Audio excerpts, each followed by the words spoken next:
A paz do Senhor. Amém. Todos felizes com Cristo? Por gentileza, livro ou epístola de João, capítulo de número 2, verso 15. Você fica à vontade para dar um glória a Deus? Você fica à vontade para dar o seu aleluia, porque aleluia nada mais é do que louvor a quem é de direito. Toda vez que você abre a sua boca e diz aleluia, você está dando louvor a quem é de direito. E nós aprendemos que aqui nessa noite só tem alguém que tem o direito de receber toda a honra, glória e louvor, e é o nosso Senhor e Salvador Jesus Cristo. É aquele que morreu na cruz para dar a vida por cada um de nós, e Ele é o único de toda adoração.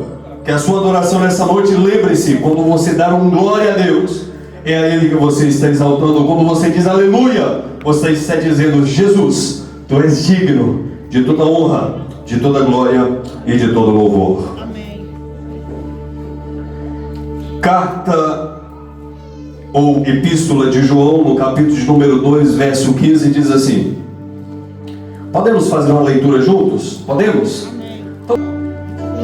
Não amem o mundo, nem o que no mundo há. Se alguém ama o mundo, o amor do Pai não está nele. 16. Pois tudo que há no mundo, o desejo da carne, vamos lá, o desejo da carne, o desejo dos olhos e a arrogância da vida, não provém do Pai, mas provém do mundo. Agora o 17, para nós encerrarmos a leitura. O mundo, vamos lá, 1, 2, 3. O mundo e os maus desejos passam, mas aquele que faz a vontade de Deus permanece para sempre. Vamos lá? O mundo e seus maus desejos passam, mas aquele que faz a vontade de Deus permanece para sempre. Podemos assentar aplaudindo o nome do Senhor. A epístola de João, ou carta apostólica de João, é uma carta que, diferente das cartas paulinas, ela não está endereçada a um local, a uma igreja local. Diferente da carta de Paulo aos Efésios, que vai direto para a igreja em Éfeso, essa é diferente. Diferente da carta de Paulo, por exemplo, a Tessalônica, que vai para a igreja que está em Tessalônica. Diferente da carta aos Coríntios, que vai para os cristãos que estão em Corinto. Diferente da carta de Paulo, que vai, por exemplo, aos Efésios, que é para a igreja que está em Éfeso. O que nós vamos ler no livro, nas cartas de Pedro e nas cartas de João, são cartas que a gente chama de cartas católicas, ou seja, são cartas universais, que servem para os cristãos que estão em Roma, em Éfeso, em Corinto, em Debri, em Thomas e também em Hartford. Algumas coisas nos chamam a atenção dessa palavra porque ela está direcionada à igreja global, à igreja de Cristo que está nos confins do mundo, mas que agora estão recebendo coordenações do nosso irmão, o apóstolo João, que pela história ele está em Éfeso, porém manda essas cartas para todas as igrejas.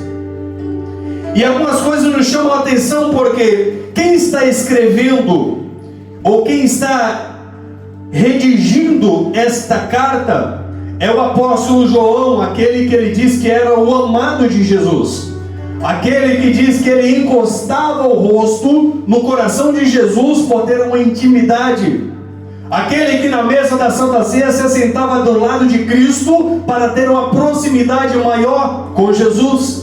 E é também o mesmo que quando Jesus está crucificado, sendo crucificado, ele está aos pés da cruz, acompanhando Jesus até no momento de maior sofrimento.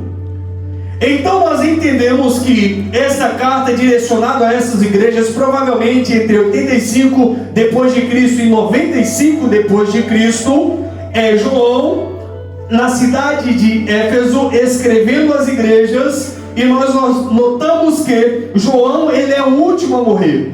Então, provavelmente, quando ele está escrevendo essa carta, Judas Iscariote já tinha sido morto, aquele que morre ao entregar Jesus. Tiago, maior devorado no livro de Atos, no capítulo 12, já havia sido morto. Tiago menor também já tinha sido apedrejado. Pedro, André, Mateus, Judas Tadeu, Simão, Bartolomeu, Filipe, Tomé, Matias, todos eles já tinham sido mortos. Estes seguidores de Jesus, estes apóstolos de Cristo, porém, já tinha terminado a sua carreira.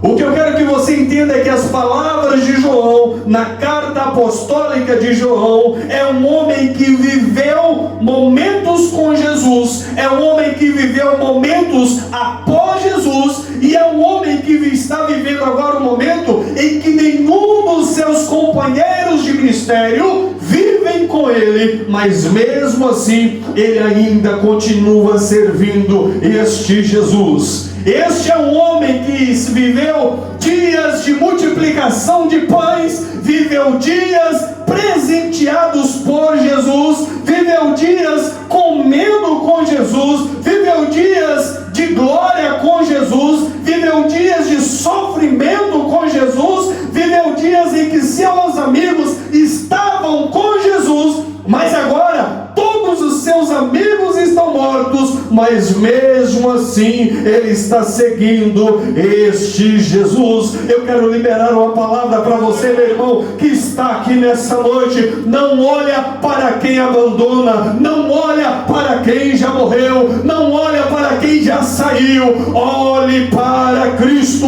aquele que morreu, mas ao terceiro dia ressuscitou, para que eu e você tivesse a vida, não simplesmente terrena, mas na glória com Ele.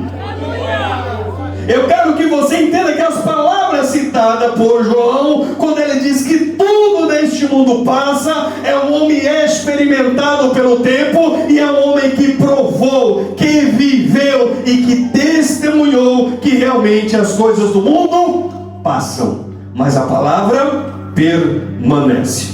O evangelho se espalhava, mas de acordo com o evangelho espalha-se também o número de heresias. E o que é heresia? Aquilo que vai contra o evangelho, aquilo que vai contra a verdade. É uma mentira distorcida de verdade que querem que você aceite, mas que não leva a Cristo.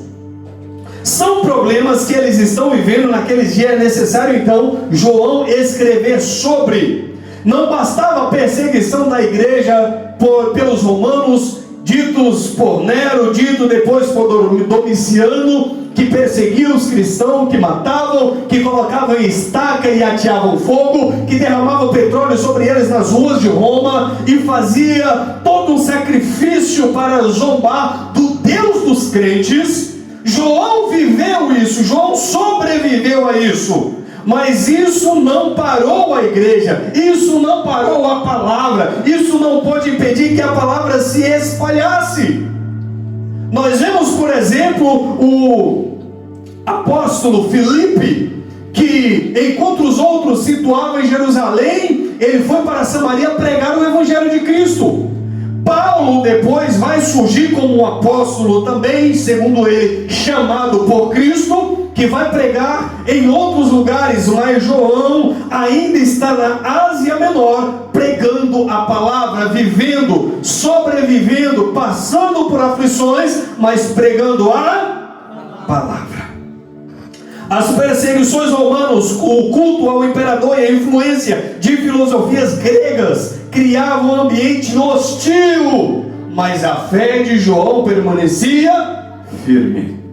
A fé de João permanecia intacta. A fé de João permanecia em pé. Ora, a fé precisava ser defendida por alguém e preservada diante da infiltração de doutrinas falsas, o que a gente dá o nome de heresias. Alguns dos principais assuntos heréticos que surgiam na época, ou as principais heresias, era, por exemplo, o gnosticismo, o docetismo e o antinomismo. O que é o gnosticismo? é a salvação pelo conhecimento secreto. A matéria era má, porém o espírito era bom. Segundo os estudiosos da época, eles acreditavam que a salvação vinha por um conhecimento secreto. E aí João precisa escrever aqui nessa carta, aqui no capítulo 5, a partir do verso 12 e 13, que a vida eterna só vem através de Jesus Cristo. Diferente do gnosticismo, a gente tem hoje várias ramificações. Alguns dizem que a salvação vem pelas obras. Outros dizem que a salvação vem pela caridade. Outros dizem que a salvação, para você ser salvo, você tem que reencarnar em outro corpo. Outros dizem, tem tantas outras histórias que alguém diz, alguém cria essa ideia e diz que a salvação vem de tantos outros lugares. Mas o próprio Jesus disse: eu sou o caminho, a verdade e a vida. Quem vem a mim, este não lançarei fora. Portanto, nós entendemos hoje que a salvação vem somente através de Jesus Cristo. Se te falam na rua que a salvação vem de outro lugar, estão enganando e tentando te enganar. Quando alguém trouxer essa palavra, diga: olha, leia João, primeira carta de João, capítulo 5, verso 11 ao 13, no qual ele exemplifica que a salvação vem através de Jesus Cristo. Já o docetismo dizia que Jesus apenas parecia ter um corpo humano, ou seja, esta crença negava a encarnação de Cristo. Provavelmente algum seguidor de Tomé quis levar essa ideia adiante, porque Tomé, quando ele viu Jesus depois de morto, depois de crucificado e morto, e depois de ressurreto, ele disse: Senhor, se é o Senhor mesmo, deixa eu te tocar. E Jesus estende a mão: ô Tomé, está aqui minha mão. Coloca a mão aqui no buraco dos cravos, coloca a mão aqui nos meus pés, e você vai perceber que sou eu, encarnado, que estou no meio de vós. E para isso, para rebater isso, João, nessa carta de João, no capítulo 1, do verso 1 ao 3, e também no capítulo 4, ele vai declarar aquilo que ele ouviu, aquilo que ele viu e aquilo que ele tocou, era esse Jesus verdadeiro.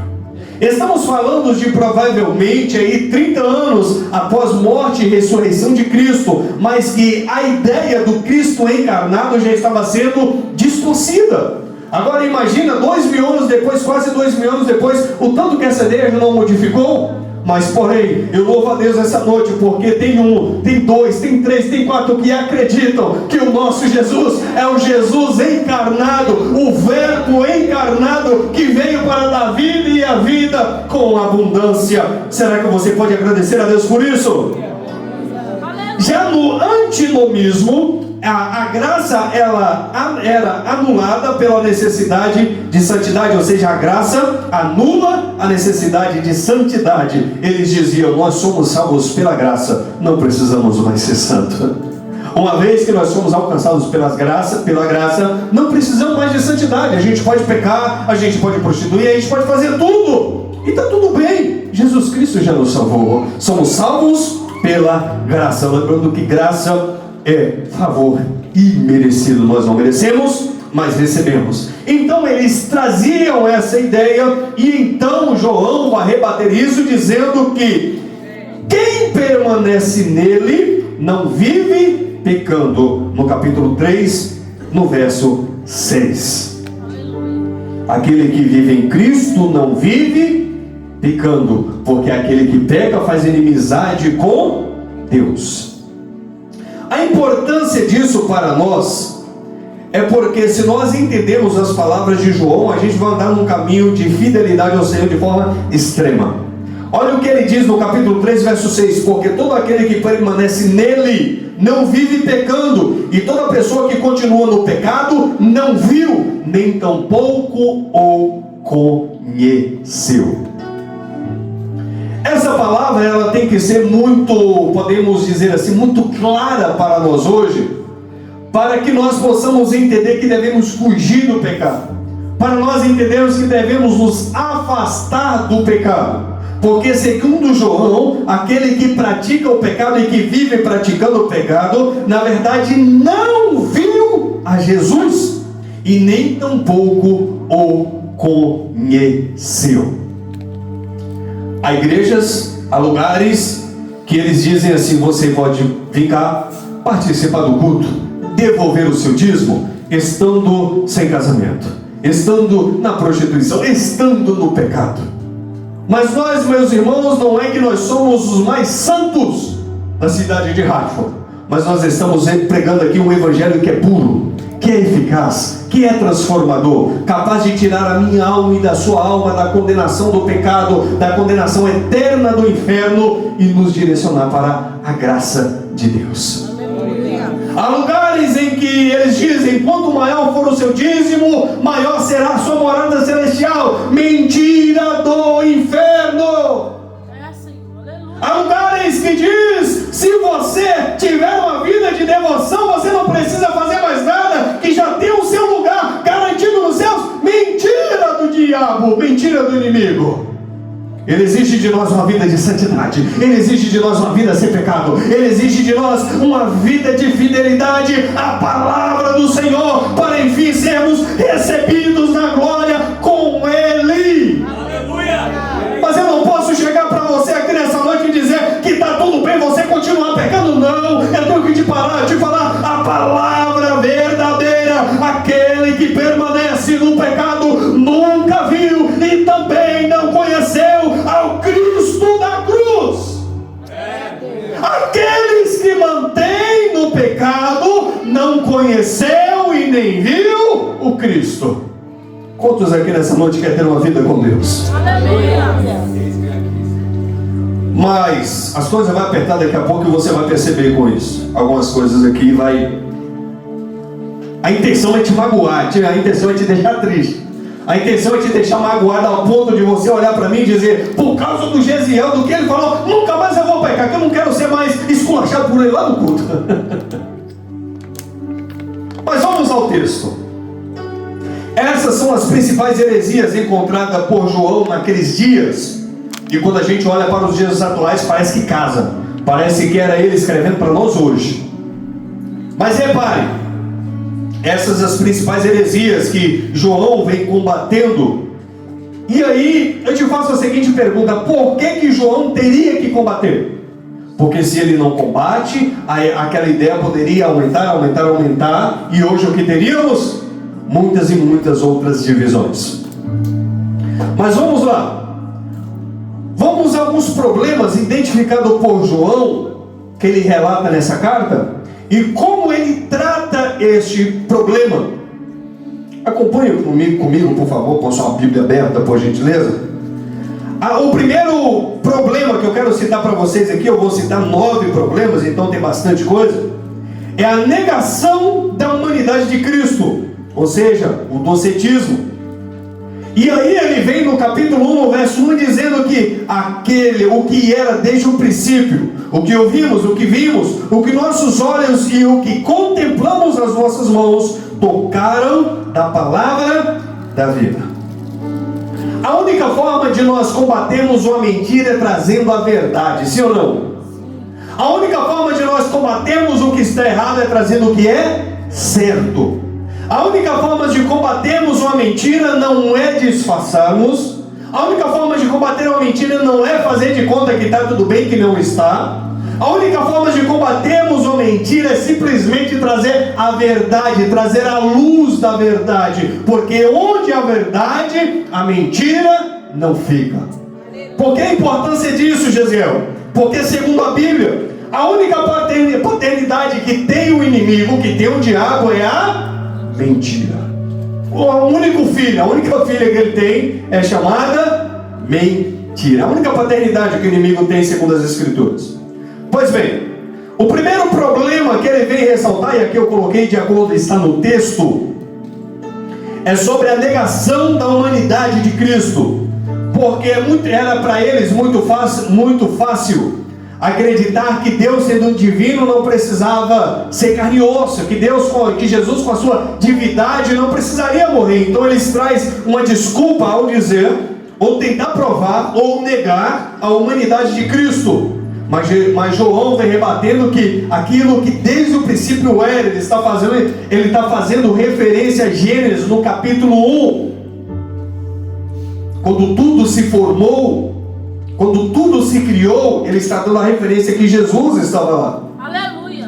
O que vimos e com nossos olhos e contemplamos o que as nossas mãos apalparam a respeito da palavra da vida. A vida se manifestou, nós a vimos e dela testemunhamos e vos anunciamos a vida eterna que estava com o Pai e nos foi revelada. Ele não cita o nome, mas ele diz que é Jesus. No verso 3 ele diz: sim, o que vimos e ouvimos, isso que proclamamos, para que também tenhas comunhão conosco. A nossa comunhão é com o Pai e o seu Filho, Jesus Cristo. Esses ensinos vos escrevemos para que a nossa alegria seja absolutamente... Como é que está na sua tradução aí? Para que a sua alegria seja absolutamente... Como está na sua tradução? Estou falando do livro de João, capítulo 1, lá no verso de número 6. A última palavra. Na verdade, o verso 4. Esse ensino vos escrevo para que a nossa alegria seja absolutamente completa. O que é completo para você? Este copo está completo com água? Ele tem água, sim ou não? Mas não está completo. E aqui eu quero que você entenda nessa noite que a sua alegria, e essa água simboliza a sua alegria, e essa taça tão bonita é você. Amém? Para que você seja feliz por completo. Eu consigo colocar um carro aqui dentro? Consigo colocar uma casa aqui dentro? A quantidade de dinheiro que eu colocar aqui te deixa feliz ou não? Mas água eu consigo, sim ou não? Então, se Jesus disse que ele é a água da vida, então eu posso dizer que essa água é Jesus. E eu posso colocar porque cabe. Mas, segundo as palavras de João, só tem uma forma da minha alegria ser completa, que é através de Jesus Cristo. Se eu te dissesse que o seu maior sonho te deixa feliz, eu estaria te enganando. Se eu te dissesse que o maior dinheiro que você pode imaginar nesse mundo te deixa feliz, eu estaria te enganando. Mas a única palavra de verdade que eu posso liberar para ti nessa noite é que a única forma da sua alegria ser completamente, é só com Jesus Cristo de Nazaré. Meu irmão, o que nós estamos falando é rebatendo o que as outras pessoas estão fazendo. Tem gente aí que está dizendo que a Ferrari vai te deixar feliz e não vai. Tem gente que está dizendo que $1 milhão na sua conta vai ser a maior felicidade e não é. Tem gente que está dizendo que ter uma casa grande é a sua maior felicidade. Não é. A sua felicidade só vai ser completa em Jesus Cristo. Já Billy Graham dizia que todo homem tem um espaço que só pode ser completo com Jesus Cristo. Todo homem tem um buraco dentro de si que só pode ser preenchido com Jesus Cristo. Já o pessoal do nocetismo negava que Jesus, a humanidade de Cristo, ele vem rebatendo, dizendo que esse Cristo, ele viu, ele ouviu, é a palavra, era o verbo que se fez carne, esteve no meio dos homens e ensinou, e este ele viu, tocou, falou. Este era Jesus Cristo. Segundo o problema encontrado por João e rebatido por ele, o gnosticismo, a salvação por conhecimento secreto. Já João no capítulo 5 vai dizer: o testemunho é este, e que Deus nos deu a vida eterna, e que esta vida está em seu Filho. Quem é o Filho? Jesus. Quem tem o Filho tem a... Quem tem o Filho tem a vida. Os ensinadores do gnosticismo diziam: nós temos o conhecimento secreto, cola com a gente, e quando você aprender sobre conhecimento secreto, você vai ter a vida eterna. Já João vem rebatendo, dizendo que para termos a vida eterna é só através do Filho, e quem está no Filho tem a vida eterna. Quem não tem, quem não está nele não tem a vida eterna. Como eu disse, essas palavras de João é tão consistente com os nossos dias atuais. Parece que foi escrita para os crentes de 2025 na cidade de Hartford, porque ela é muito atual e bate com a nossa necessidade, aquilo que vivenciamos, os problemas que nós temos atualmente. Problema de número 3, a negação da existência do pecado. Essa é boa demais. Mas olha como João rebate. No capítulo 1, no verso do 8 ao 9. E se dissermos que não temos pecado, enganamos a nós mesmos, e não a verdade é nós. Se confessarmos os nossos pecados, Ele é fiel e justo para nos perdoar os nossos pecados e nos purificar de toda a injustiça. Nós não podemos negar o pecado, fazer a negação do pecado. Nós não podemos dizer que nós não temos pecado. Só de falarmos isso já estamos pecando. O que nós temos que fazer é rebater o pecado, confessar os nossos pecados, porque nós temos um Jesus que é justo e Ele é fiel para perdoar os nossos pecados e nos purificar de toda a injustiça. Nós temos um Jesus que é justo e fiel. Olha, meu irmão, alguém capaz de perdoar pecado. Olha que os fariseus ficavam abismados com Jesus. Jesus chega para o homem: olha, perdoados estão os seus pecados, toma a tua cama e anda. E os fariseus: olha, quem é esse capaz de perdoar o pecado? Será que ele é quem? Ele fala que é Deus? Só tem um capaz de perdoar o pecado, em Jesus. Então quem que é mais fácil para você dizer? E dizer, quem que é mais fácil para vocês entenderem? Eu dizer para ele: toma a sua cama e anda, ou perdoados estão os seus pecados? Mas se vocês estão tão ignorantes a ponto de não entender essa palavra, eu te digo, homem, toma a tua cama e anda. E o homem se levantou e carregou a sua cama e foi para a sua casa. E aí eu te digo, quem é capaz de perdoar pecado? Eu tenho um nome, eu tenho um sobrenome, eu tenho a paternidade dele, eu tenho o endereço dele, eu tenho o nome, e é Jesus de Nazaré. Morada dele, os céus, o Pai dele, o próprio Deus, parte dele, o Espírito Consolador. E Ele está com o Pai. E segundo o Evangelho de João, no capítulo 14, Ele foi preparar a morada e vai vir buscar um povo que gosta da verdade, um povo que crê nessa palavra. É estes que Ele vai buscar para morar no céu. Quem crê nisso? Não podemos negar ou fazer a negação da existência do pecado. Quem é que não peca? Levanta a mão bem assim. Quem é que não peca?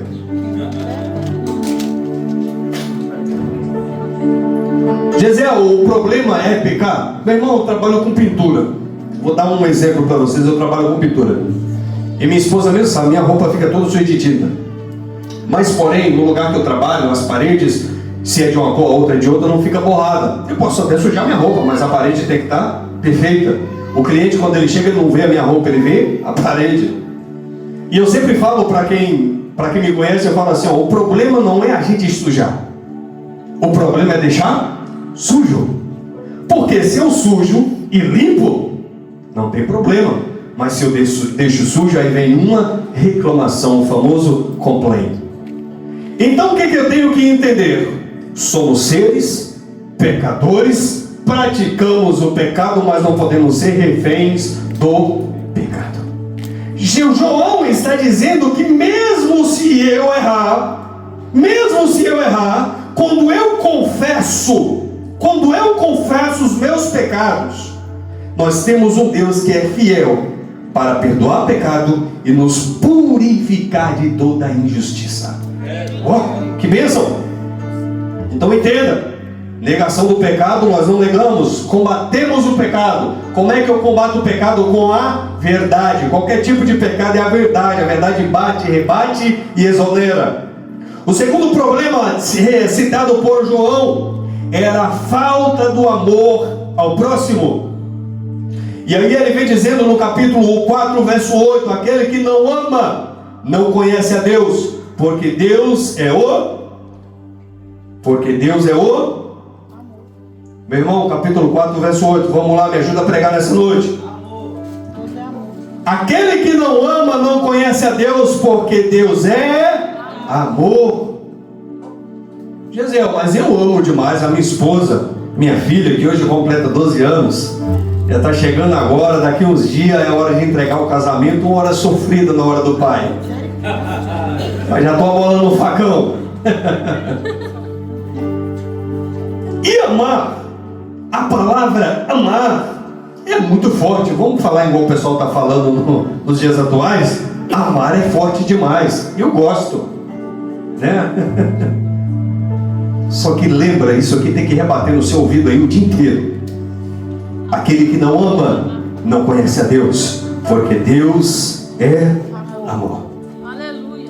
Ah, Gisele, mas tem gente que eu posso até falar que gosto, mas amar é difícil demais.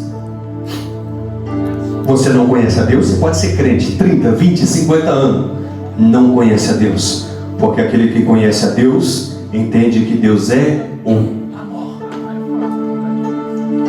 Isso aqui é muito pertinente aos nossos dias, porque a gente coloca desculpa de tudo e de todos, e a gente não conserta. A gente deixa de vir na igreja porque fulano eu torto. A gente deixa de ir na igreja porque o pastor não gosta de mim. A gente deixa de ir na igreja porque a irmã não gosta de mim. E na verdade o que nós temos que entender é que nós precisamos amar. Porque se nós não amamos, nós não conhecemos a Deus, porque Deus, Ele é amor. Ah, Gisele, mas eu posso até gostar da minha família.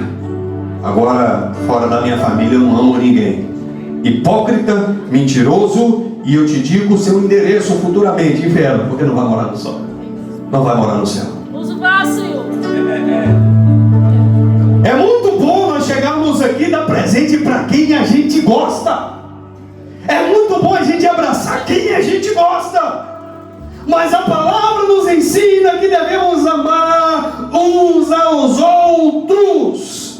Que tipo de amor, Gisele? Como Cristo amou a igreja, entregando-se por ela. É difícil?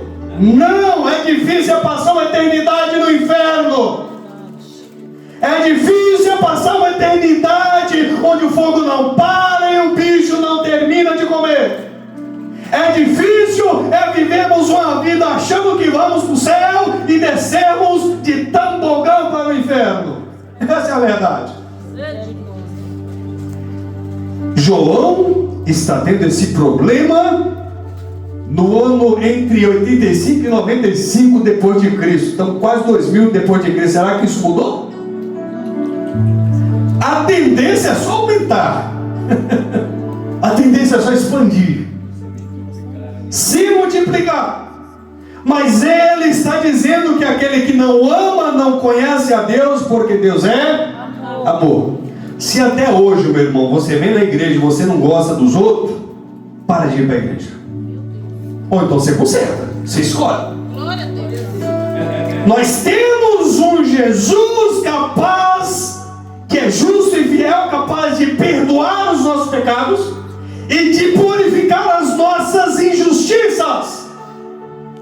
O que João está dizendo? Para quem quer conserto, ainda conserto. Para quem quer vida certa, tem vida certa. Para quem quer conserto, tem Jesus, que é justo e fiel. Mas se não tiver amor, aí já vai para as palavras do apóstolo Paulo, é como um símbolo que retine, faz barulho, mas não adianta nada. Quinto problema, tem 9, ainda tem bastante ainda chão, se não te tocou ainda vai tocar no nome de Jesus. Quinto problema, o ódio entre os irmãos na fé. João capítulo 2, verso 9, aquele que diz estar na luz e odeia o seu irmão, até agora está em trevas. Aleluia. Aquele que diz que está na luz, mas odeia o seu irmão, está em trevas. E se eu entendo que Jesus é luz e luz não combina com treva, está indo de tobogã. Glória a Deus. Ora, se nos dias de João nós temos estes problemas, é fácil entender que até nos nossos dias nós temos esses problemas. Mas eu vou te dar a solução, calma lá. O ódio entre os irmãos na fé. O problema não era entre cristão e não cristão. O problema era irmãos da mesma fé. Pessoas que congregavam junto. Pessoas que na Santa Ceia trocavam o cálice um com o outro. Pessoas que naquela festa de final de ano de amigo secreto davam perfume, abraçava e dizia que amava. Porém, existia ódio entre os irmãos na fé. E ódio não é falta de amor. Ódio é querer matar a outra pessoa. Ódio não é simplesmente não gostar. Ódio é querer destruir a outra pessoa. Ódio não é simplesmente eu não vou com a cara dela. Não, ódio é olhar e falar assim: oh, tomara que morre, tomara que o carro capota, tomara que perde o emprego, tomara que seja deportado logo para o Brasil. Ódio é isso. Mas este problema, eu tenho que te dizer que existia nos dias de João e existia nos dias de hoje. Existe nos dias de hoje. A solução apresentada por João é: aquele que está na luz odeia seu irmão, até agora está em trevas. Tinha muita gente que ia para o culto, adorava o Senhor, levava uma oferta, levava um sacrifício, mas queria matar o outro irmão. Era só naquele tempo? Não, até nos dias atuais. Porém, João vem falando que aquele que está na luz, aquele que diz está na luz, e odeia o seu irmão, na verdade está em trevas. Então eu quero te fazer um convite nessa noite. Que convite é esse, Gesiel? Ame o bendito do seu irmão na fé. Só ame, nada mais, só ame. Você não precisa convidar para tomar um chá na sua casa, não precisa, mas pelo menos deixa de odiar. Se alguém tem raiva de mim, eu aceito tomar um café na sua casa. E olha que eu nem tomo café, mas se na sua casa você me oferecer, eu tomarei com maior satisfação. Problema de número 6. O amor ao mundo e seus valores. Aí vem o verso 15 que a gente leu no capítulo de número 2. Não ameis o mundo, nem nada que há no mundo. Porque se alguém ama o mundo, o amor de Deus não está. Porque se alguém ama o mundo, o amor de Deus não está nele. O que nós podemos chamar de mundo? O que podemos chamar das coisas do mundo? O que podemos chamar das coisas pertencentes ao mundo? É tudo aquilo que não é relacionado a Deus. Tudo aquilo que está contra-relacionado a Deus é do mundo. Tudo aquilo que faz oposição a Deus é do mundo. Uma música que não louva a Deus é do mundo. Um trabalho que faz eu perder culto não é de Deus, mas é do... O amor ao dólar que me faz perder a comunhão com Deus é do mundo. A concupiscência da carne que me faz me distanciar de Deus é do mundo.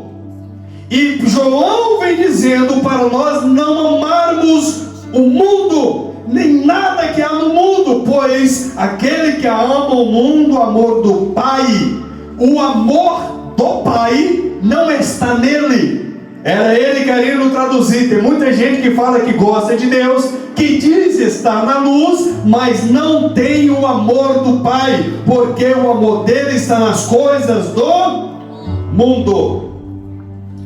E qual a importância de nós entendermos isso? Porque no verso 16 ele diz: pois tudo que existe no mundo, as paixões da carne, a cobiça dos olhos, a ostentação dos bens, não provém do Pai, mas provém do mundo. Ora, o mundo passa, assim como a sua concupiscência. Entretanto, aquele que faz a vontade de Deus permanece eternamente. A importância de não darmos ou de não amarmos as coisas do mundo é porque tudo que há no mundo é passageiro. Você já percebeu que o tanto de moda que já mudou no decorrer da sua vida? Teve moda nos anos 2000, era um tipo de vestimento, era um tipo de corte de cabelo. Aí chegou 2010, mudou tudo, era um tipo de música, aí mudou tudo. Chegou 2020, mudou tudo, e daqui 10 anos vai mudar tudo. Tudo passa. Olha quem era o cantor famoso há 10 anos atrás, você nem lembra, porque já passou. Olha quem era o ator mais famoso há 20 anos atrás, você nem lembra, porque já passou. Olha quem era Harrison Ford nos anos 80, agora ele já é um senhor de idade, já passou. Olha, tudo nesse mundo passa, mas o que João vem oferecendo é algo que é eterno. O que João vem oferecendo é algo que não passa com o tempo, não é modinha que se acaba, não é corte de cabelo que muda, não é vestimenta que se transforma, não. Ele vem falando de algo que é eterno. É essa palavra que nós estamos pregando nessa noite, de um Jesus que é eterno, de uma salvação que é eterna, de uma vida com Ele na eternidade. Para isso, Ele ordena, ou Ele direciona para que nós olhamos ou focarmos nas coisas que são eternas. Sétimo problema encontrado por João: insegurança quanto à salvação. Levanta a sua mão comigo assim, sua mão esquerda. Levanta assim. Se você tiver certeza da sua salvação, você mantém a sua mão assim. Se você não tiver, você pode abaixar, sem problema nenhum.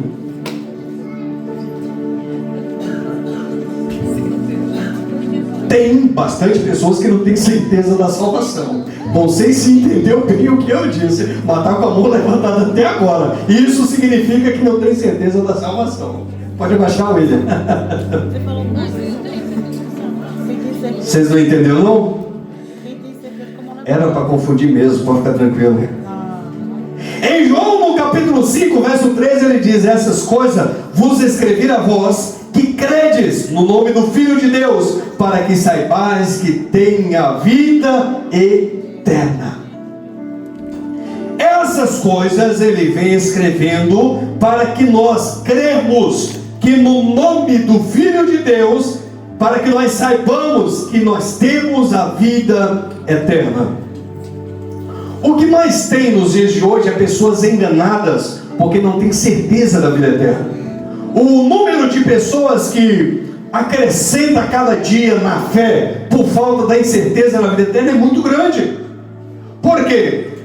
Alguns lugares que estão pregando dinheiro, que estão pregando riquezas e tal, as pessoas estão pensando que é uma segurança para elas e que elas podem ter a salvação por aquilo.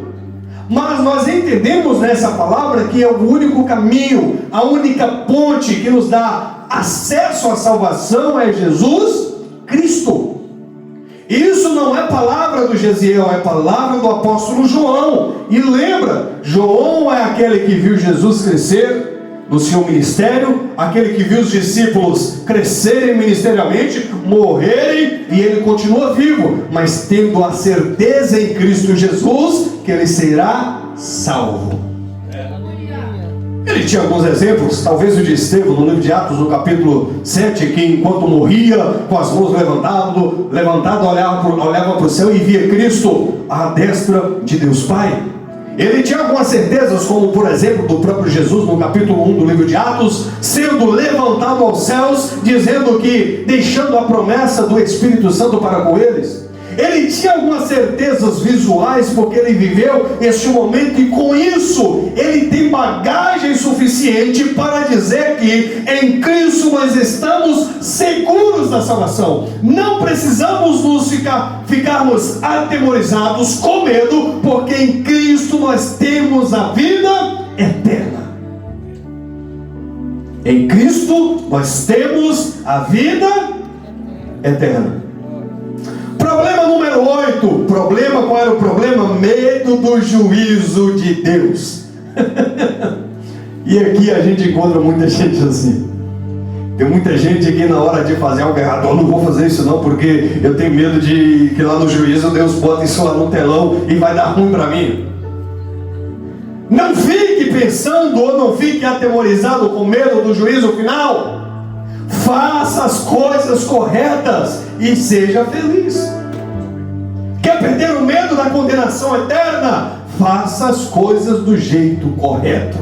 É a única forma. Veja as palavras de João no capítulo 4, verso 18. No amor não há medo. Antes, o perfeito amor lança fora todo medo, porque o medo tem consigo mesmo a pena, e o que teme não é perfeito em amor.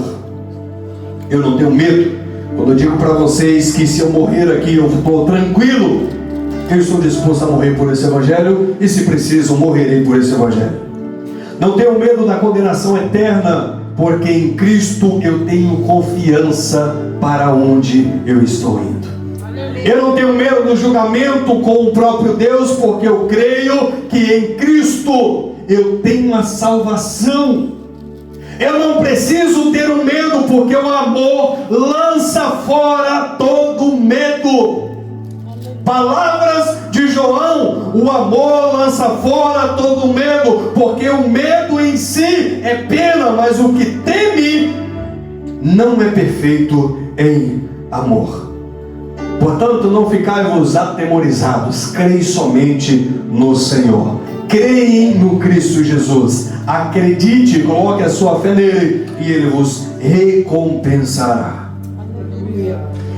Último e não menos importante problema citado por João: a confusão sobre quem pertence a Deus. Provavelmente alguns dos gnósticos, alguns dos docéticos, eles discutiam e provavelmente faziam confusão sobre quem realmente pertencia a Deus. Os fariseus eram ótimos em fazer isso. Os saduceus, eles olhavam para o povo e diziam: esse é pecador, esse aqui vai para o inferno. Aquele dali, ele vai ir mais próximo de Satanás, vai ser a morada dele. Aquele outro ali não vai passar nem pelo juízo, já vai direto. Eles eram muito bons em fazer divisão, porque eles queriam criar confusão para saber ou para discernir quem era de Deus e quem não era. Já Jesus, ele ajunta leproso, prostituto, ladrão, bota tudo no mesmo lugar e começa a pregar essa palavra. E aqueles que recebem são salvos, aqueles que recebem têm salvação, aqueles que recebem são elevados ao céu juntamente com ele. Aqueles que ouvem, aqueles que dedicam em ouvir essa palavra, terão lugar com Cristo na glória. Não é um julgamento sobre quem pertence ou não pertence. Jesus trouxe a salvação para quem crê, para quem acredita, para quem quer. Estes serão salvos em Cristo Jesus. Não estamos aqui para dizer quem pertence e quem não pertence, não. Estamos aqui no mesmo lugar, recebendo a mesma palavra, mudando a nossa vida para junto e morarmos nos céus. Aleluia. Não é tempo de fazermos julgamentos. Esse vai, esse não vai, esse fica, aquele não. Ame esse bendito do seu irmão. Abrace-o, pregue a palavra. Cuide dele como se fosse o seu irmão de mãe e de pai. Este não é tão fácil, mas era o último dos problemas.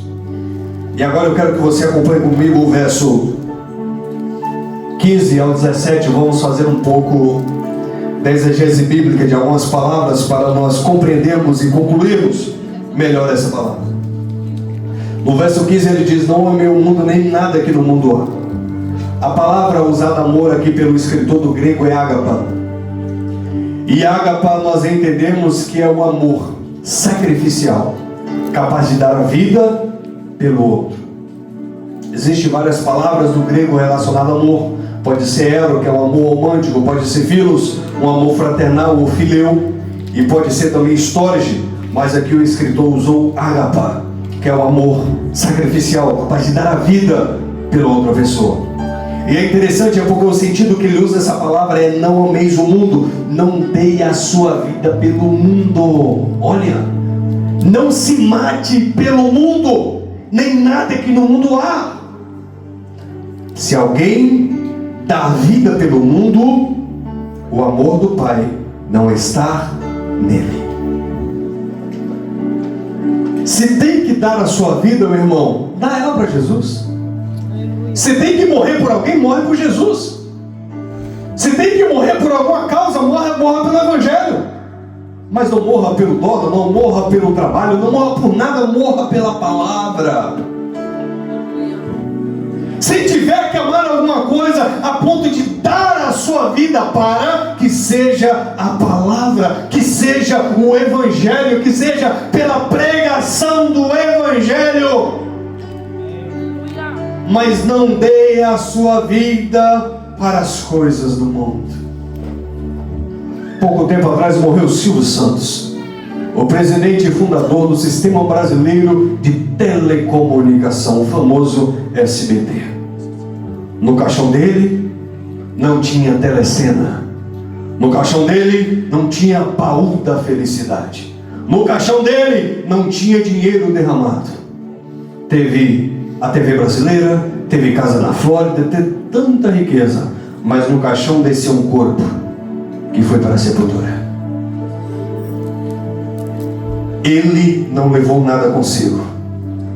O que eu quero que você entenda é que se tiver que morrer por alguma coisa, por algum propósito, que seja essa palavra, que seja a salvação da sua alma, que seja a preparação do lugar onde você vai passar uma eternidade.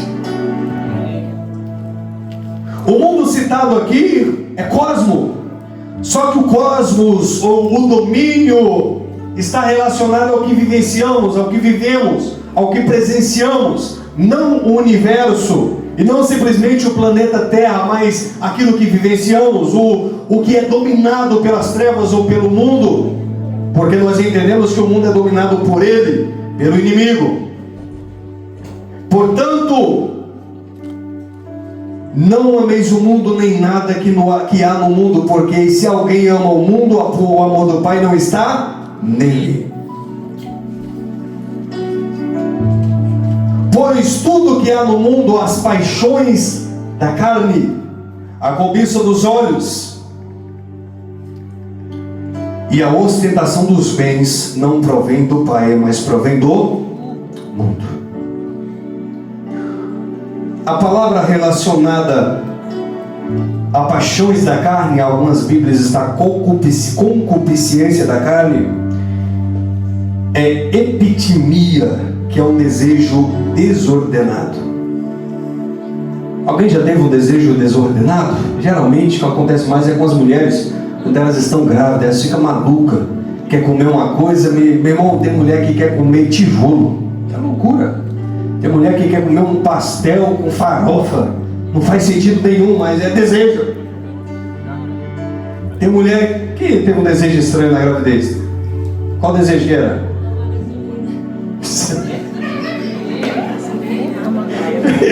Eu ia até perguntar outro, mas vou parar por aí. Tomar gasolina.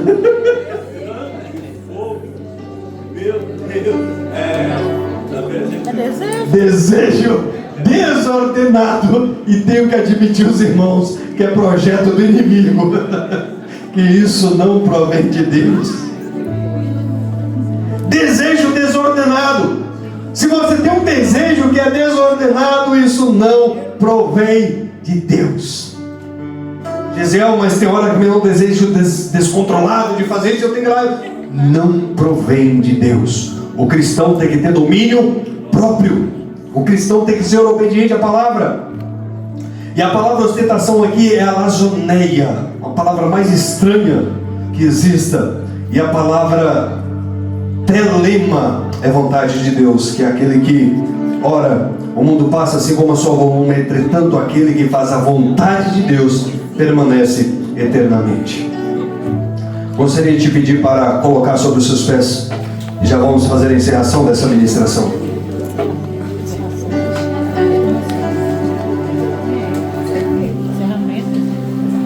Tudo que é no mundo é passageiro, as paixões da carne. Quantos de nós não temos paixões? E quando eu digo paixões, é simplesmente amores passados. Paixões da carne. Quantos de nós não temos paixões da carne? Quanto que nós não temos a cobiça dos olhos? Olha, eu olho aquilo, eu desejo, eu tenho que ter, senão não... A minha versão é a versão King James, é uma versão muito mais próxima ao original, que é a versão de 1611, na verdade. E essa palavra ostentação dos bens, ela é bem atual. Não provém do Pai, mas provém do mundo. Tem gente que quer ganhar tanto dinheiro para chegar no Brasil e falar assim: eu venci, olha a minha casa, olha meu carro, olha de onde eu vim, onde Deus me colocou. Aí o João vem aqui, esfrega o dedo na sua cara e fala assim: olha, isso não é de Deus. A ostentação dos bens não provém de Deus, mas do mundo. Eu sei que todos nós saímos do nosso país natal para vir cá fazermos o nosso pé de meia, quem sabe um dia voltar, vivermos felizes, cada um no seu cantinho, o famoso cada um no seu quadrado. Mas nós não podemos esquecer o propósito maior, que foi Cristo dar a vida por nós. E se Deus te plantou aqui neste lugar, é que Ele tem um projeto de salvação da sua alma. Então atente a isso. E o verso 17 que eu quero ler para nós concluirmos é: a equipe de louvor pode preparar aí. Vamos louvar ao Senhor aí. Ora, o mundo passa assim como a sua volúpia. Entretanto, porém, entre mentes, aquele que faz a vontade de Deus permanece eternamente.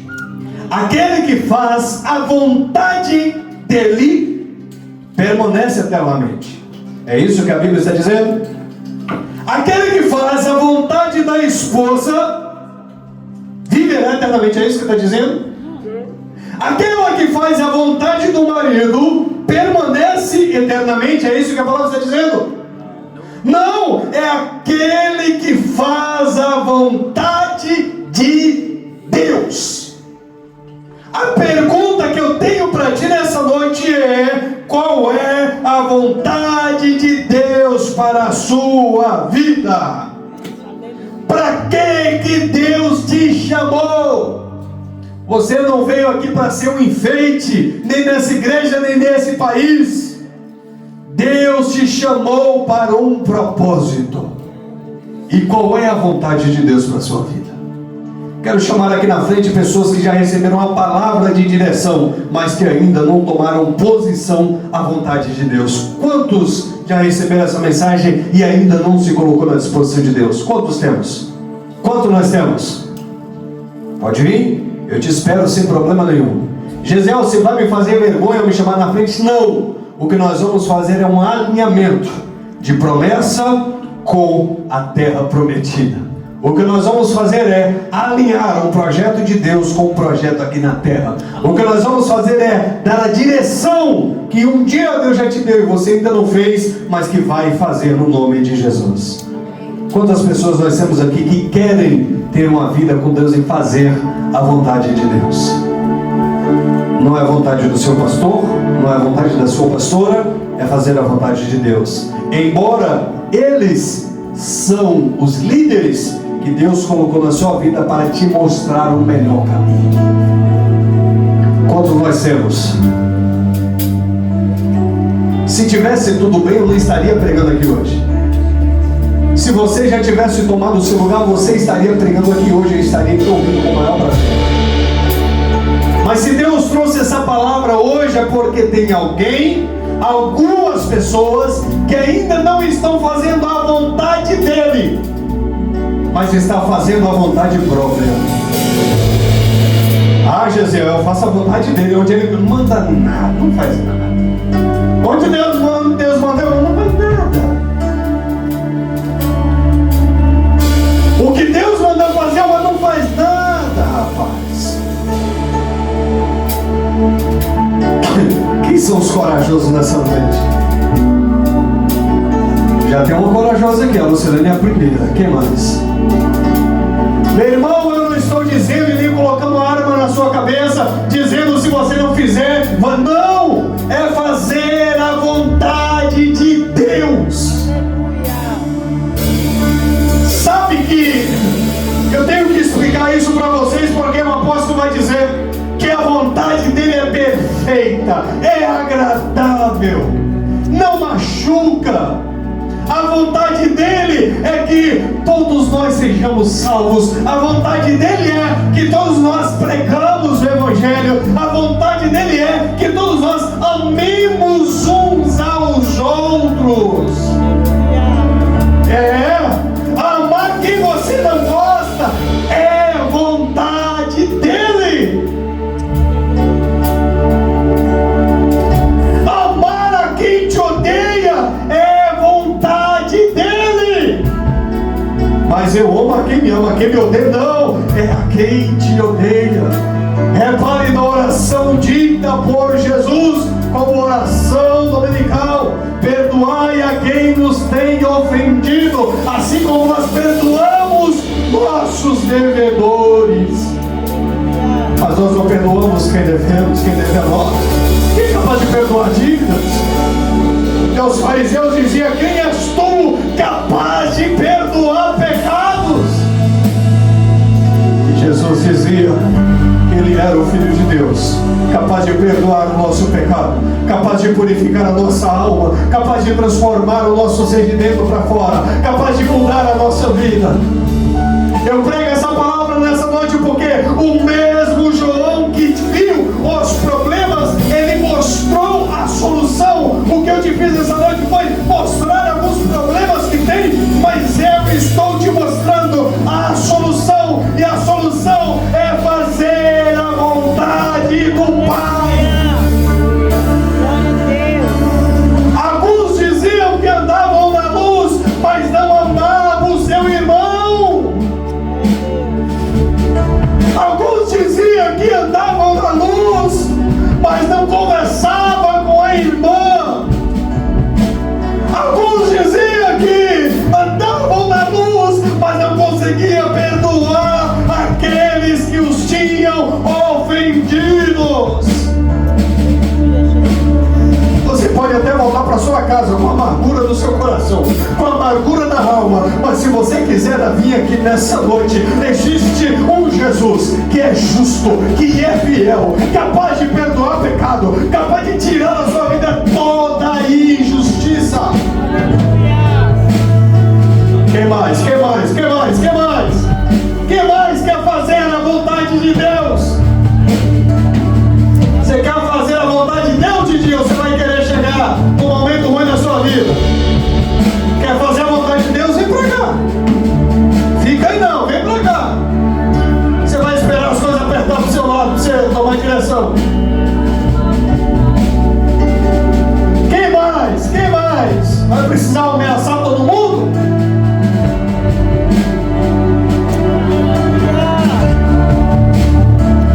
Eu faço a vontade de Deus, só que eu só vou para a igreja no dia que eu quero. Eu faço a vontade de Deus, porém naquela igreja eu não piso mais, porque lá tem a irmã, tem o fulano, tem todo mundo lá. Santo, vai direto para o céu. Quer fazer a vontade de Deus? Vem aqui, ó, no altar. No altar tem um fogo que não se apaga. No altar tem uma unção que te regenera. No altar tem uma unção que te coloca de pé, que traz alegria no seu coração. Ai, Jezeel, mas eu não consigo ser feliz. Não vai ser feliz nem aqui, nem na China, se não tiver na vontade de Deus. Eu não consigo ser feliz, eu tenho um carro, eu tenho casa, pergunta, mas não consigo ser feliz, mas não vai ser feliz mesmo. É só em Jesus que a sua alegria é completa. A alegria completa é só em Jesus. Corações que precisam liberar perdão, corações que precisam pedir perdão, mas ainda está assim, duro, fechado, ainda está com o coração amargurado. Depois pergunta por que não está bem, depois pergunta o porquê da depressão, depois pergunta por que não é feliz, depois pergunta por que os filhos são rebeldes, depois pergunta por que não prospera, depois pergunta por que Deus, por que Deus, por que Deus? E precisa essa palavra aqui, ó, bater no seu rosto e te dizer: olha, você diz que é luz, então seja luz. Aprende a perdoar, aprende a amar, aprende a andar na luz. Aprenda a ser um cristão verdadeiro. Aprenda a fazer a vontade do Pai. Aprenda a fazer a vontade do Pai, para que a sua alegria seja completa. Eu quero algumas irmãs que vem aqui e abrace cada uma das irmãs, um irmão que vem cá e abraça o Didi. Mas não é simplesmente abraçar, é ministrar esse espírito que está aqui nessa noite, é ministrar essa unção, porque enquanto vocês ministram, cicatrizes são saradas. Enquanto vocês ministram, perdão é liberado. Enquanto vocês ministram, corações são regenerados. Espírito Santo de Deus, tem mais alguém nessa noite que quer fazer a vontade do Pai? Magno, vem pra cá, Magno. Vem pra cá, pode vir. Você vai querer que as coisas apertam pra ti, pra tu fazer a vontade do Pai também. Vem pra cá. Suelão, vem pra cá. Pode vir. Presbítero Juliano, venha. Venha. Vem fazer a vontade do Pai. Quem mais? Quem mais? Quem mais? Quem mais quer fazer a vontade do Pai? Preciso de dois irmãos que venham cá, que ministram no Suedon, e outro que ministre no presbítero Juliano. Cadê os obreiros da casa?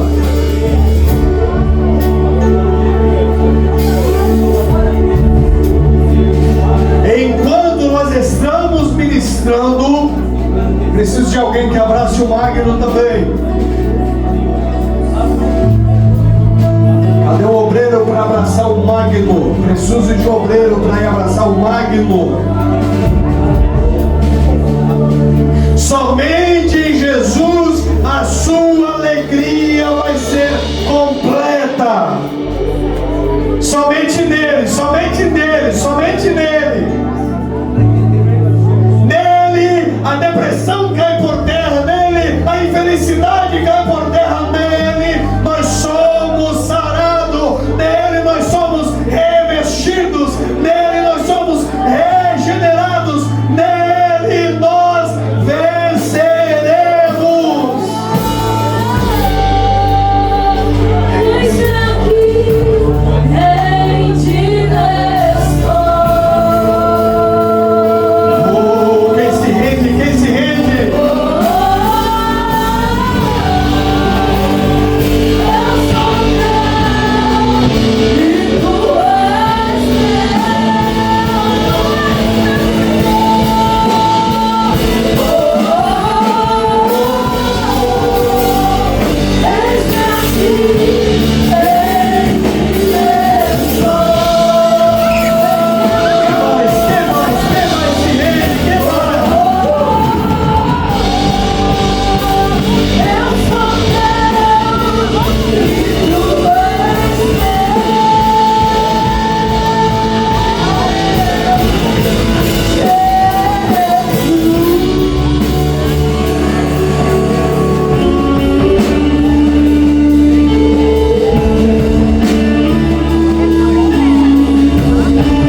fará efeito.